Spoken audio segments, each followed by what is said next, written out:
C'est dit. Débat, Canal 10, débat. Voilà, Bandeko Balandi, merci beaucoup partout. Bissika Bozolanda Magazine, C10 débat. Magazine à proximité dans Katia Mboka. TV Moko Batebele, Bandeko Nangai, Yves Kokoy, Garçon de la Lumière, Liboso, il y a Bitando Nabino, il y a Ike, Mbote, Bissika Bozozabiso partout. Mama moko azoteka koni na libongo azelu do atie télévision na mopanzi azolanda biso na mikili ya poto na nzela ya compte na biso YouTube partout parce que biso bozolanda biso na ba chaîne locaux bozolanda magazine C10 débat na quartier frontière partout na quartier Sibé Congo na quartier El Congo tous ensemble bonne année 2026 et puis tous souhaiter bino ba fait le meilleur bisika nyonso bozali tika ete nkolo nzambe wazali mettre à temps pe assez constance asunga bino pe accompagner bino na nyonso oyo bozo sala pour que année oyo eleka biso na kimia. Moi c'est Yves Kokoy, garçon de la lumière, liboso ya bitando na bino Ike. Nous disons un grand merci na service à réalisation. Oiza chapeauté na mwana mboka divin Munganza partout. Oyo bozolanda biso mbote ebele na bisika bovandi. Merci sur ce plateau tozo yamba mwana mboka Cyril Ekwe wazali le porte-parole du gouverneur ya province ya Kwilu na Kombo ya Docteur Philippe Akamituna, voilà donc yende le gouverneur de la province ya Kwilu. Tozo yamba porte-parole na ye poto lobela quand même politique en général a on a quatre province ya Kwilu. Pona koyeba susu na bino na biso poto yeba politique ya province ya Kwilu mais to lobela moi moke parce que isa moi munene mais to zo moi ba point spécifique, ba point essentiel où il peut permettre que population azala capter en information. Moi Mboka Cyril Ekwe mbote na yo. Mbote ndeko Yves Kokoy. Vous allez bienvenue dans ce 10 débat. Merci beaucoup. Voilà, je crois isa pour na mbala liboso na ane au poto yamba. Oui, évidemment et je crois que na les kaka mais oyo isa spécialement consacré dans 2026. Très bien. Moi mbote na deux ou trois personnes partout basi bisika bazolanda biso. D'abord toutes mes excuses naza un peu grippé. Voix isa malam te to sala nyonso pour que tout bongisango bandeko non tu vas à la capter l'information. Mbote na deux ou trois personnes. Non, mbote d'abord il y a des bossos la peuple congolais. Très bien. On va aller colanda émission C10, il en a partout même la poto. Très bien. Mbote ya mibale ezali na population ya province ya Kwilu Obimba. Pour que balandaka C10 parce vraiment le voilà au match avant oui bazala apparemment Zobela ou bien comment non bazala amoureuse ya C10 mbote ya Misato ezali na population ya Villa Bandondo. Très bien. Ope bango bazolanda C10. Très bien. To yambi omukele batebele bazoleka na lingi na expliquer soko moni mwa milinga moko ebimi na TV zikite eza juste bambo des obeta mawa TV za radio te bande onangai et puis na lingi na expliquer population mobimba le journaliste n'a pas d'amis toko sekana yo mais soki na yambi yo na plateau do salaka lokolo yebinga te parce que ba question eza yanga yo salaka o répondre soko koki ko répondre te senga pardon et pas population comme ça ko répondre à une édition prochaine. Et voilà, vous allez bienvenue sur ce 10 débat de to yambi wa juste pour to luka pochon koyeba. La province de Kwilu est na komilengela juste pour recevoir la 13e conférence des gouverneurs Salama Awa na katia chef-lieu ya province ya Kwilu qui est la ville de Bangui.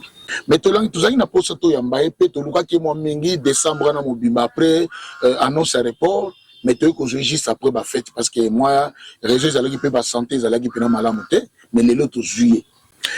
Tolongi sikoto sura mukena mwana mboka Cyril Ekwe bandeko ngai tout ça matoi pour que tous la capter en information. Mwana mboka après report to ko sala constat population mobimba pe asali constat il y a un silence impressionnant comme si tout le monde rien ne va. Ils ont des travaux mususu te oyo et les sous en marche après annonce il y a report wana. Nini pese bomba ni na sima. Ndeko Yves Kokoy na botonda o botondi mingi parce que obengi ngai ça to kotimba la moko na cha parce que yango na kata yango très bien parce que pour éviter à ce que baimboka ba oyo bazali intoxiqué ba bazali ko recevoir mauvaise information et bazali éclairer à travers émission oyo na mutuna oyo tuni. Très bien. Au fait ba tavo et connaître rupture té Voilà la lingina corriger mon cœur rupture té bande ko bakenda ki congé baza ba papa ya bana. Tellement que report il y a 13e session de conférence du gouverneur ils avaient qui prévu du 9 au 13 ils avaient qui reporté yango wana et pesa ki bango possibilité na décembre bak ne ko fêter Noël la fête à bana et puis na bonne année après baya kozonga. Donc ba misusu basi bazongi déjà na ngonga lelo ba misusu baza na nzela bazali na koya parce que date nanu ya 13e session de conférence du gouverneur ils allaient nous fixer té de bazo c'est la date il faut pas répondre té ils allaient nous fixer té yango na ba misusu ba komi déjà ba misusu baza na nzela baza na ko en tout cas koya rupture mo ke salema kitela ki vacances. Donc, alors, qu'est-ce qui a fait en sorte que le report est salement? Comme si, bah, mon avis, déjà, moi, lanterne à ma cambobélé, surtout beaucoup plus dans mes travaux, les préparatifs. Bah, tu veux dire, donc, chapitre, c'est comme dit des gens. Alors, n'est-ce chapitre commis? Moi, je peux te poser cette question, c'est l'yangoté. Mais, à quand installation chapitre? Bah, chapitre, ah, c'est belé?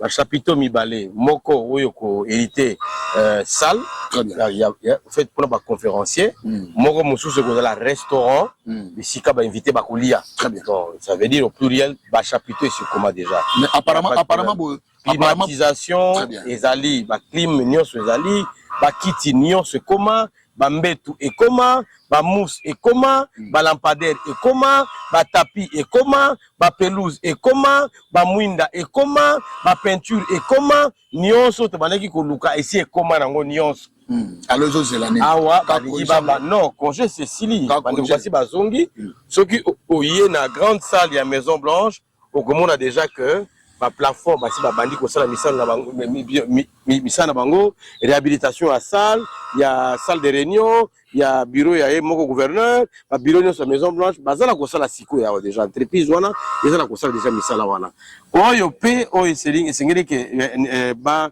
cha chapiteau ya conférence na chapiteau pour le restaurant basi ba bandi bango na kuna bazala ko sala musala déjà basi ba reprendre en tout cas ba activité voilà. Mais la linga qui koyebisa yo que eloko moko ya mwatina report wana salema ki pona nini bino bo je crois bobo sala ki te que chef de l'état azala ki na priorité ya makasi la priorité était que nanu accord de paix oyo akenaki na Washington ezala ki fixé le 9 wana il fallait conférence banda le 9 azala ki na Washington pour na signer accord pour que mboka na biso ezwa kimia mboka na biso ezonga ndenge ezali tata mokonzi ekono fekisa tilo bisika zetu kopesa longonia lokumu bisika zali koyebisa na population était ezalaki tina d'abord yango wana na kosala fête na ba voisin bazana matanga eloko nini yo fokende voisin na yo azana matanga yo faut ça la fête le même jour la voisin azana matanga ou bien okenen matanga ya voisin bokundi na sima yo ko sala fête na coutume na biso tozali ba africain les us et coutumes ezali ko senga te ke baninga bazana est pays bazana ko nyokwama mokonzi ya mboka aya na gouvernement nyonso awa na kati ya province ya Kwina ville Bandundu pour que to sepelato ya mbaye et ko sala pasi en attendant kuna baninga bazali na ko fait ko kufa comme on a pas ko la nzala. Est-ce qu'il y a un peu il y a je te dis que sur le plan diplomatique ezali réussite. Sur le plan diplomatique c'est une grande et haute raison parce que la diplomatie au chef de l'état azali ko imprégner na kati ya République du Congo ezali pour na recherche ya paix. Donc ni tété voilà donc ni tété accord wana d'abord la liboso ni tété accord ya paix conférence non to nga dire en tout cas déjà balinga qui en tout cas déjà c'est salema ki kala mais aussi na kati ya report wana apparemment ça l'a rappelé clair non moi parce que rien n'allait non nyonso bane ko salama mais moi retard ya koya pe ya moi ba chapiteau ezaki na moi retard ya koya to connaîtaki retard ti ewita Chine et plutôt Dubaï ti eyaka ezwa ki moi tombe putain ka moi temps wana esalaki que et coïncider pe na ko kende ya chef de l'état le 9 la date à chaki wana donc on était obligé ya cause la ba chapiteau et comment mais mokonzi ya mboka akende nanu ko signer accord après aya kozonga a refixer date o ya koya Très bien. Voilà. Apparemment, vous vous focalisez seulement pour l'installation de chapiteau. Non, État aéroport. Peut-être mot aéroportière. Peut-être mot non, non. Aéroportière pour tenir compte Ndeko Yves. Yango pesa parmi ba éléments. Ndeko Yves. Na witi kotanga awa na ba éléments de base. Il faudrait relever la thérapie de choc un peu trop. Regardez, na witi ko yebisa yo awa que ba misala ezala ko salema. Ba chapitre peut-être moi on a chapitre ils semble ba tout compliqué parce que depuis que bandundu eza bandundu tout là ko na chapitre te. Tu vois chapitre te? Grâce à Philippe Akamitou Ndolo de tous chapitre. Parce que 13e session de conférence gouverneur ezali na sous accueil naie. Non, attention, ça. S'il vous plaît, non. Dans le but chapiteau, ils allaient mater. Yo, on a chapiteauté. Bandeko bazo filmer, on a chapiteauté. Et on est là qu'on est ensemble, on est difficile, mon chapiteau, ils amis. C'est bon niveau particularisé. Est-ce que là, c'est ça? Oui, chapiteau, non? Et deux, bah travaux au Salema, la carte à Maison Blanche, la cabinet à gouverneur, au Mokozamboka Akuya.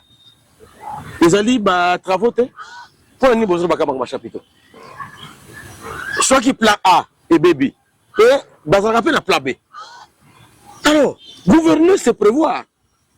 Tout ça en attendant le chapiteau, en attendant réhabilitation, il y a grande salle de réunion à Maison Blanche.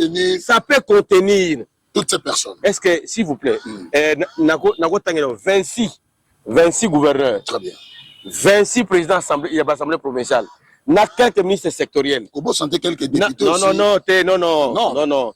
Conférence de gouverneurs des députés. Non, mais non.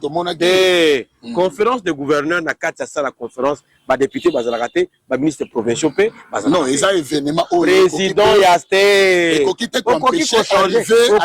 Non, il y a ba autorité. Non, apparemment comme si vous ne voulez pas. Na quatre ya salle ya conférence.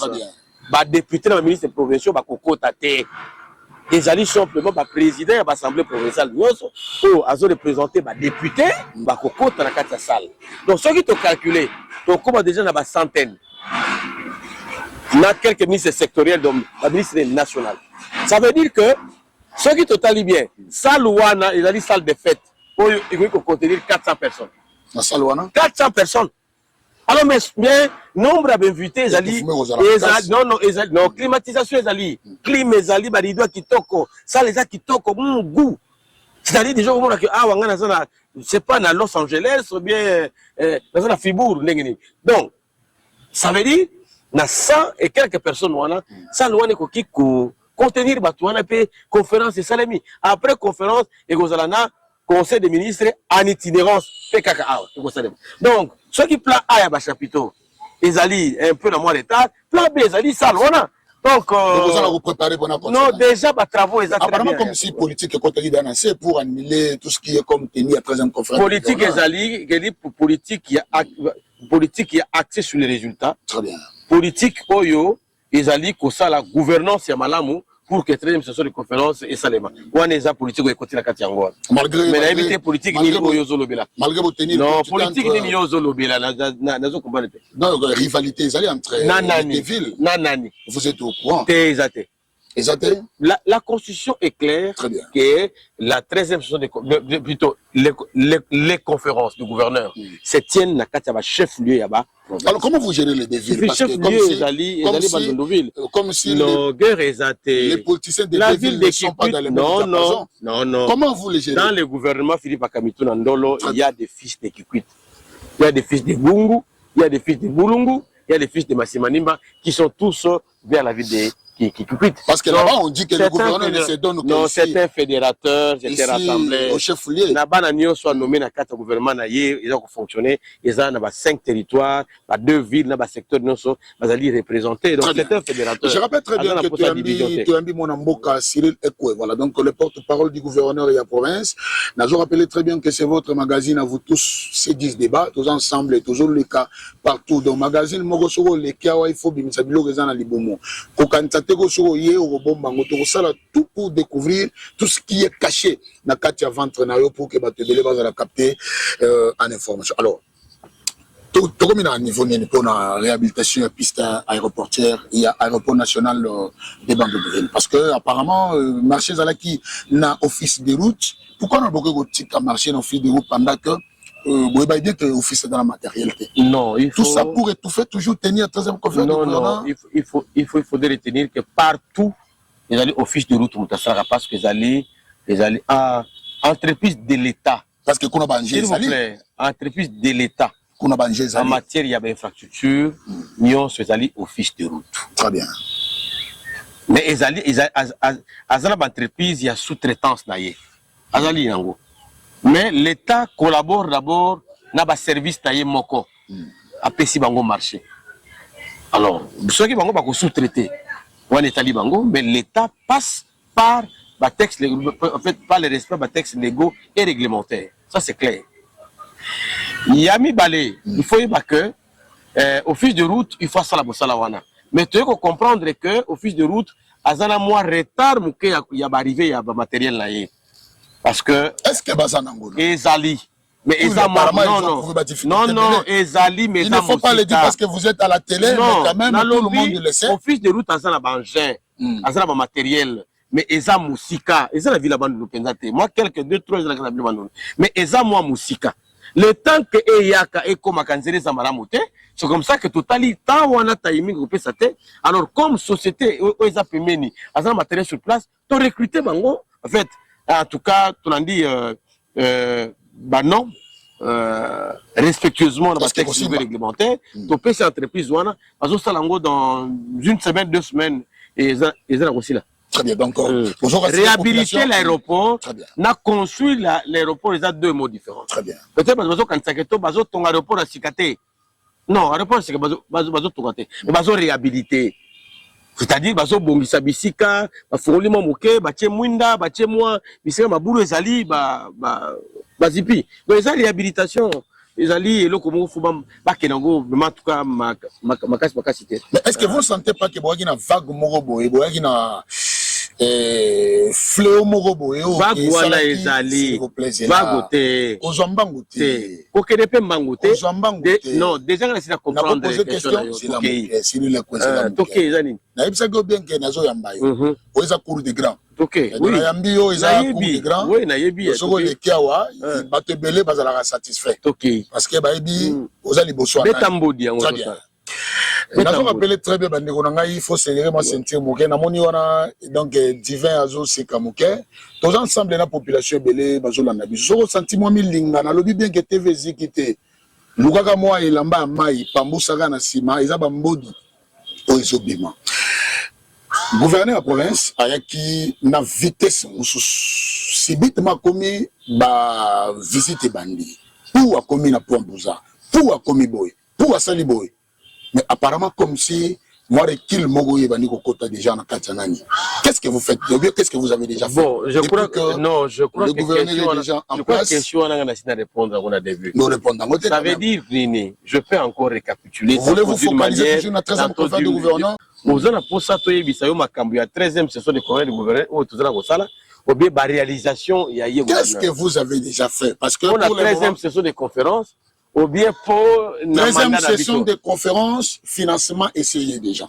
Mais na bino moko nini déjà où ils ont le rapport financement est wapi no boteni oh et non motaye bishonani et non tout ce que vous faites là les intox non il faut qu'on il faut tout éviter ma propos vexatoire bédiqué ne ou la moussa population et mbongoye à 13e session de conférence et mbongoye non mais dans un élément gouverneur la qui est déjà 30% pour les travaux de réhabilitation déjà juste pour la préparatif. Non, attendez, nous avons l'élément. Si est-ce que 30% voilà est déjà pour les travaux il y a la préparatif à 13% de conférence. Est-ce que ça dit financement il y a organisation, puis à tenue, il y a des conférences. Parce que tu sais quoi, non, ne confondez pas les 30% et financement pour la tenue et organisation à 13e session de mais les 30% le gouverneur a été clair.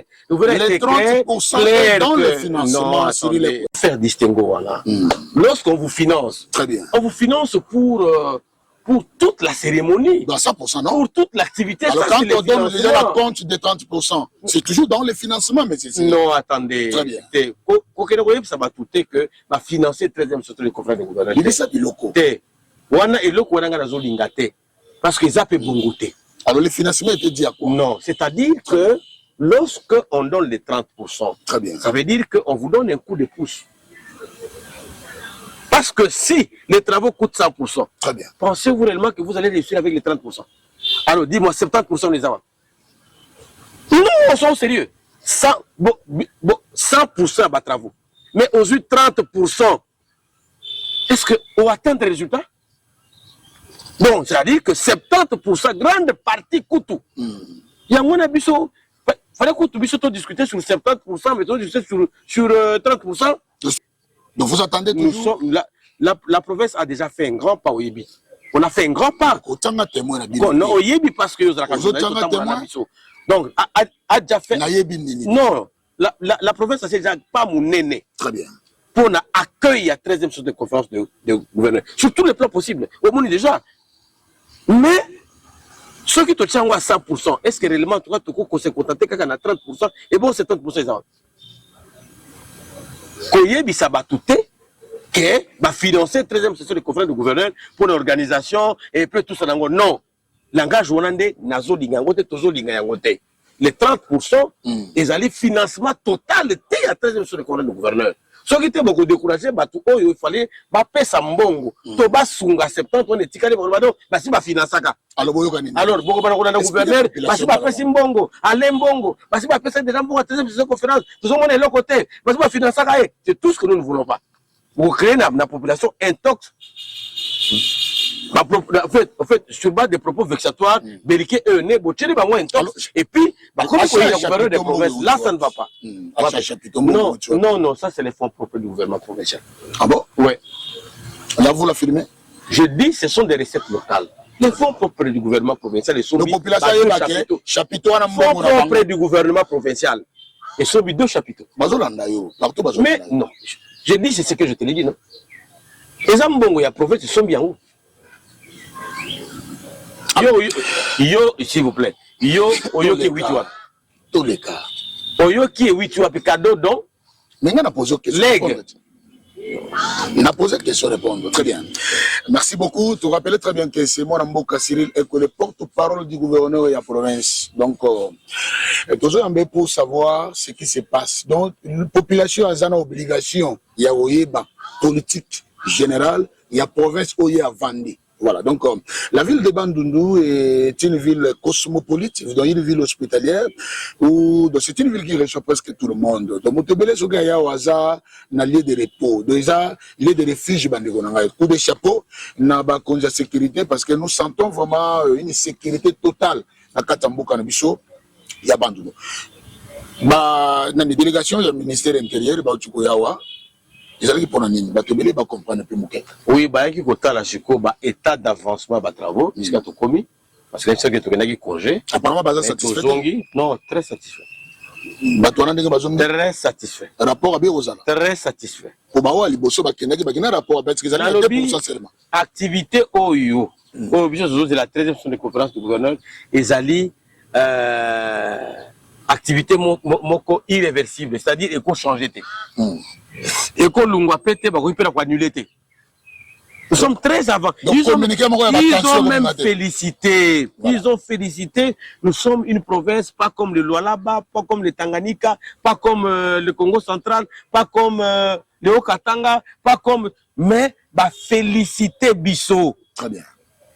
Que quand même, vous êtes très avancé. Batali Bamoni Bakiti. Commandez. Batali Batapi. Batali climatisation plein. Batali barido plein, batali ba chapiteau plein, batali ba mwinda plein, batali ba lampadaire plein, batali ba mbetu plein, batali ba pôle, batali ba hôtel. Parmi non c'est bon. Mais ba kei ko ça mukonzamboka papa otindaki biso to moni en tout cas c'est bon, ba travaux comme mais d'ici là, d'ici X temps et qu'aussi là déjà. tosoli déjà na ba société ba sala misala kuna na gouverneur na ba service technique bien soli ba sala makamu na bango na service de sécurité que moni que déjà que ça va et qu'aussi la à peuple na date telle.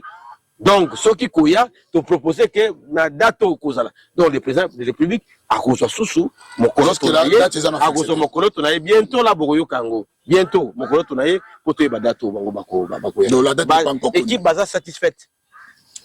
Donc la date n'est pas encore connue. Non, ceux qui ont connu et qu'on les par la voie officielle. Parce que non, c'est pas la voie officielle. C'est pas la voie officielle. Très bien. Malgré la bonne installation, malgré que non, bandekona bakendaki congé, mais la kaka date ba fixée, kaka na ba veille les travaux et bandi c'est ce qui fait mal. Voilà, gouverneur a aussi la tournée. Donc là et lokoyo. Tout le but est que la veille qui va travailler au Salema. Dans le bandeli, va travailler au Salema déjà. Quand fait la valenga makambu oyo ngala lobité, makambu oyo pesa li bongote. Ah, au moment mabe? Non, ça veut dire que moi les ali mauvaise information. Va travailler au Salema déjà. Et ça juste et ça dit qu'on continue, et ça dit na ko continuer au Salema. Et ça dit que to sala on a fait 20 en date ni. Pour date nan ba pesi ce qu'on fait 20 en date ni. Veille date exact. Cyril Eko voilà donc. Mokonzamboka a aussi la tournée na ba commune, ya banagi na mairie, à côté na ba commune et puis à souki na morgue. Cela a été dit à quoi? Batobila monika cortège à Mokonzi na service de sécurité na Katia ville, mais nini okoki ko sala na noa synthèse, ils allaient qui tourner, ils allaient qui dire quoi? Faut expliquer apparemment que y a bani ko sala ba contrôle. Bon, est-ce qu'ils ont relevé compétence au gouverneur? Oui, compétence là. Ils ont mission, il y a suivi et évaluation.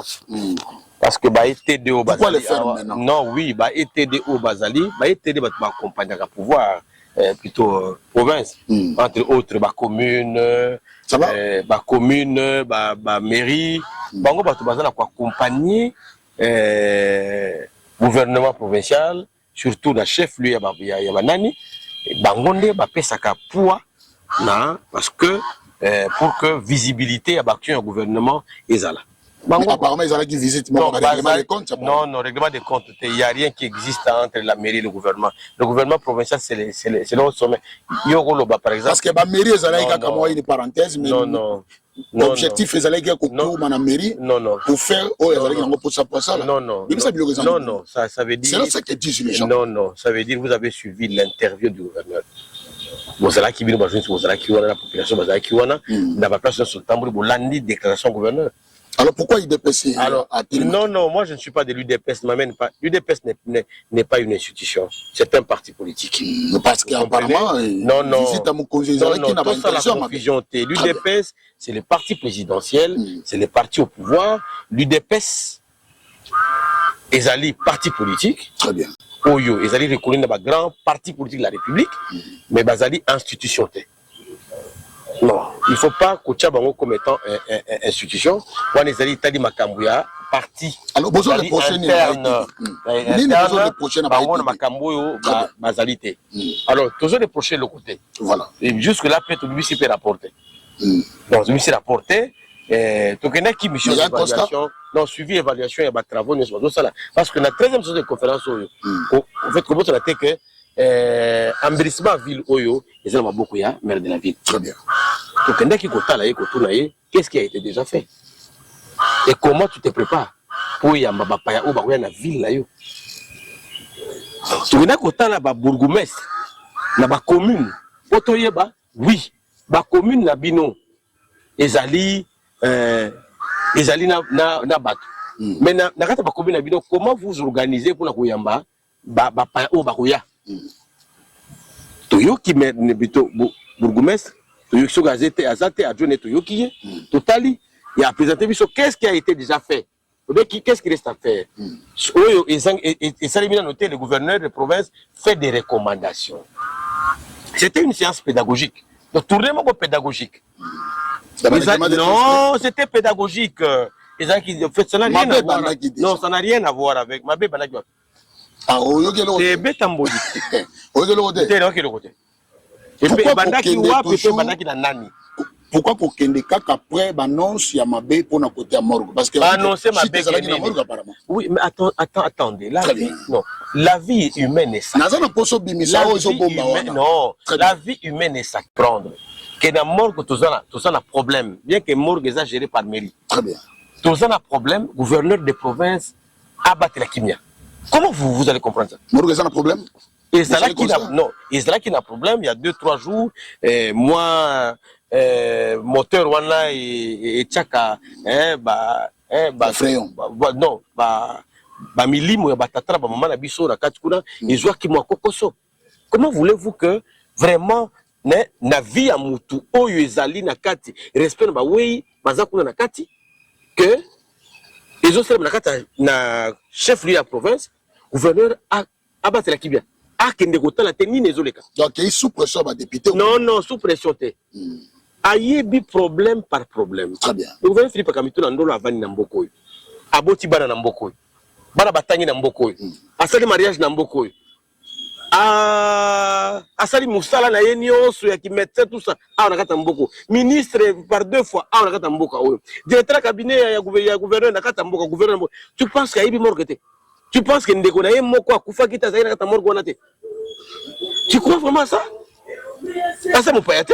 Est-ce que pour que nous à l'hôpital général de morgue, il faut pas que nous ça? Non, parce que à député, non. Très bien. À député, pas en vacances parlementaires. Ok.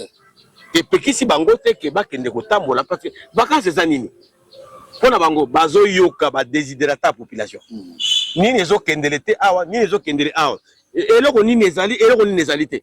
Et ça normal c'est la carte mission régalienne na bango que ba kende ko tala pe ba moni et puis baloba. Et puis Koloba Kosenga publiquement que le gouverneur suspend les maires de la ville. Bon, qu'est-ce que le gouverneur a à voir avec la demande il y a des députés Basengi que Bango va la maire de la ville? Parce que ça lui descend après déclaration. One ezali recommandation il y a des députés Bakendaka et pas gouverneur. One ezali musala na bango non? Musala na bango soki ba moni kokoso. Bazali na droit ko ba kokoso to sepe na ngote to sengi boye. Est-ce que yoko kila ko interdire nga bango? Bon, eza la ko lando if yozo interdire nga avocat. Magistrat ministère public a tché client nangai devant les juges. Très bien. Sikoyo ministère public azoye bisa tribunal que mutu oyo azali assassin, azali criminel, il faudrait vous condamner à mort. Yo, aux autres là, dans la salle d'audience, au Sengi, Moussapo, Yebisi, Nani, ministère public, aux autres la droite à Kosenga Mouto condamné à mort. Parce que le ministère public a tali na mibeko. A moni que mbeba oyo Mouto a sali. On a tué pas à juge. Et zo senga ke ba condamné à mort. Il peut pas signer autorisation et pouvoir ya ko bango. Est-ce que yonde mutu ko yebisa été yoko ki ko senga condamné à mort te osali mabe. Na nini? Parce que zali mission na ye, ezali pouvoir na ye. Ezali droit na ye. Ezali soutenu par des textes légaux réglementaires. Ndenge moko peut député. Sur le contrôle parlementaire, à mon que ça ne va pas. À cause de la recommandation, recommandation, wana, ezali, et le komoko autorité à quoi apprécier. Est-ce que ça peut passer? Est-ce que ça ne peut pas passer? Est-ce que tu as frappé? Tu as sous ce côté, il peut cette dernière chose. Et beaucoup quitter quoi, bisa mutuana, lui, bakamona que aux la droit wana te. Non, de quoi comment ça? Voilà. Alors, est-ce qu'il y a quelque chose que vous reprochez au maire de la ville? Bon, moi je ne suis pas de la mairie. Je ne suis pas de la mairie, je ne travaille pas dans la mairie. Par rapport à l'allégation. Allégation, Gozani. Morgue Zamalamte, gestion Zamalamte, c'est là qu'il a fait en sorte que le gouvernement puisse faire une descente. Morgue Tokenaki Kotala, Moutou Achiraka Morgue, ABC gouverneur dans public que je suis là qui me bassi à réparer une chose. Tout est décanté. Ouais, bon, si connu, très bien. Allégation, très bien, voilà. Merci beaucoup. Merci beaucoup, Banderonos, pour la communication. Oui, non, moi j'ai 2 licences. Je suis licencié en communication, je suis licencié en droit. Ah bon? Je te l'ai dit. Tu veux que je t'apporte mon diplôme? Mes diplômes? Est-ce que tu es bien? Non, j'ai dit je suis 2 fois licencié. Voilà pourquoi on est expert en communication politique Makassi. Je t'ai dit. Voilà, mot de la fin parce que je suis d'une très bonne formation. Très bonne et meilleure formation. Et puis, je viens d'une très bonne école, je te l'ai dit. Donc, voilà, mot de la fin, parce que mot de la fin. Bon, mot de la fin, Ezali Kaka que les populations a cédé dans Bentok, c'était. À propos de Vexotar Belike, Neo Bino, Nabatumusu Bazali ko Panza Sango ya Nabi Bino, Natangi Komba Yves Kokoite. Non, parce que Nabi Bino. Gestuellement, au tien de Nabi Bino, Nasalibo. Bino, Bino, Bozali Koloba. Très bien. Vraiment, Balanda Binote. Balanda Binote. Et puis, Bino Angoana, il faut. Bon pousse la pembe na biso non non bino wana fo bo pousse la oyeba eloko nini esalemaka est-ce que makambo esalemaka ezali ya solo to ezali okuta c'est dit débat Canal 10 débat. Voilà, Bandeko Balandi, merci. Toujours dans le cadre de la 13e conférence du gouverneur, le directeur provincial de la SNEL Bandeko Nangai, mon mboka Prosper Bakuku, azana ko installer ba cabine presque partout. Tout le monde a déjà cabine à Kamituna, où ils ont dans quartier Trois-Rivières 2, ils ont presque déjà dans Souka. Je crois dans une calamine était proche et qu'on a l'inauguration, il y a cabine wana, couper la riban et qu'on salama na yemoko, le gouverneur de la province. Ils ont baptisé au nom, il y a DG, il y a SNEL. Je crois qu'à la mine petit comme déjà dans Soukapé cabine, il y a quartier Istem, voilà donc Bandeko quartier Istem que Bangope Bagozol utilise à la mine. Donc il faut ils juste pour accompagner le gouvernement provincial parce que le gouverneur a ça là et mon côté il faut pas ça là dans équipe technique na bango. De conférence de gouverneur. 13e session de conférence de gouverneur, je crois groupe Moko il y a 500 kVA. Voilà de la capacité, il y a transformateur, il y a des gens mis en place pour accompagner l'activité.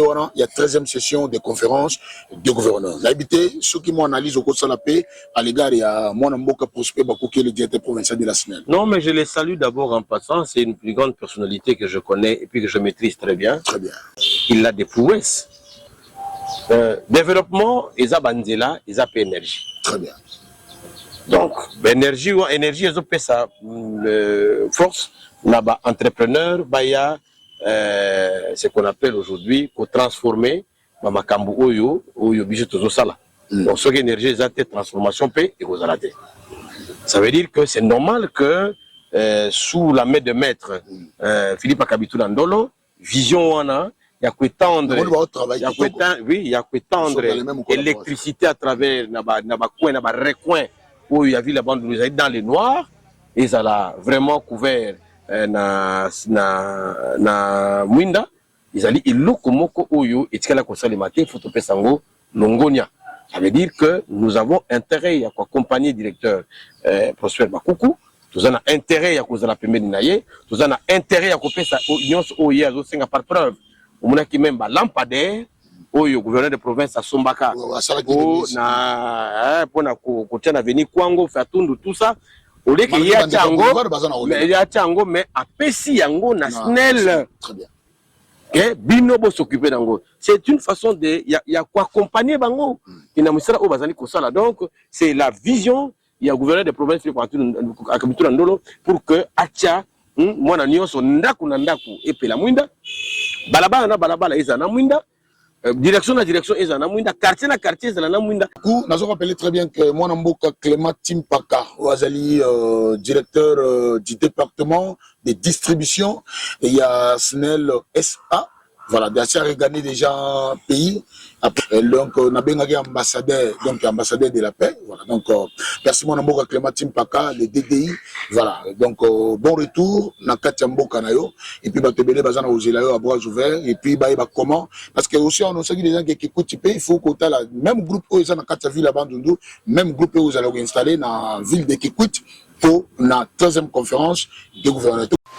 C'est dit, débat, Canal 10, débat.